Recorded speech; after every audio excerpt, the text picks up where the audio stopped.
Olá, eu vou falar um pouco sobre o Western blot e sua utilização no diagnóstico laboratorial. É um método utilizado para purificação e identificação de proteínas.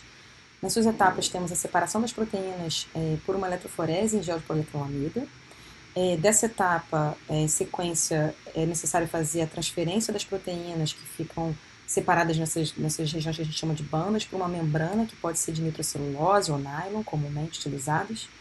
A presença dessa proteína na membrana pode ser identificada com anticorpos do soro de um indivíduo ou anticorpos comerciais que reagem com as proteínas presentes na membrana, separadas por tamanho.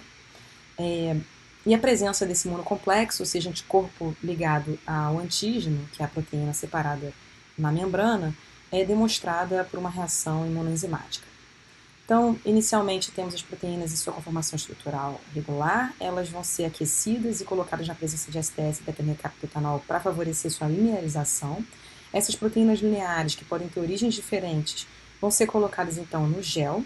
Nesse gel, essas proteínas são impulsionadas a correr frente a um gradiente elétrico, numa estrutura como essa aqui, onde se coloca o gel preso e imerso em tampões que favorecem a corrida das proteínas.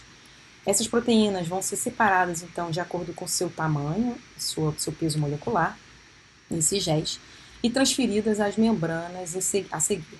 Essas membranas elas precisam ser bloqueadas para que nada mais se ligue a essas membranas, a não ser essas proteínas que participaram da corrida da eletroforese. Posteriormente, utiliza essa membrana para a formação do imunocomplexo, aqui representado por anticorpos que podem ser presentes tanto no soro do paciente como anticorpos comerciais. E para reconhecer esses anticorpos, a gente precisa de anticorpos que sejam ligados a uma enzima, por exemplo, e essa reação precisa ser revelada. Essa revelação ela pode ser realizada de forma colorimétrica.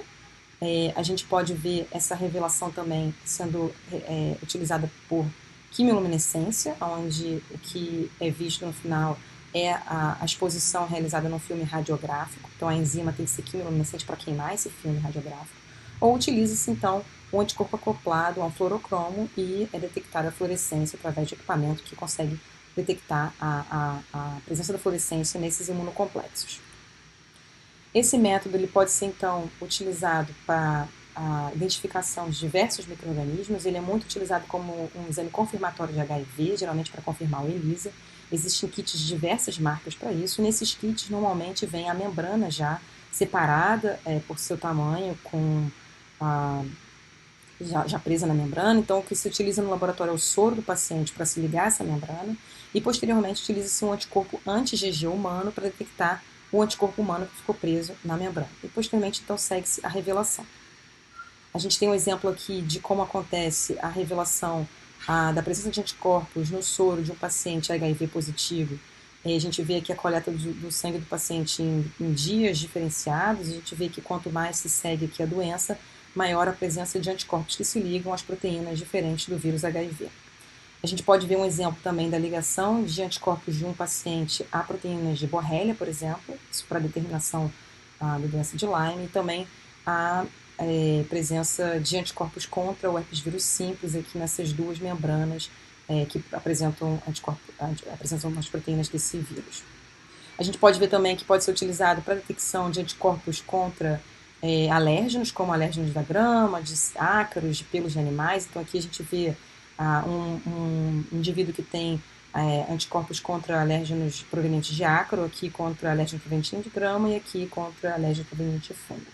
A gente pode ver que também pode ser automatizado esse método com a utilização de câmeras e softwares que armazenam dados no computador e identificam a presença desses antígenos.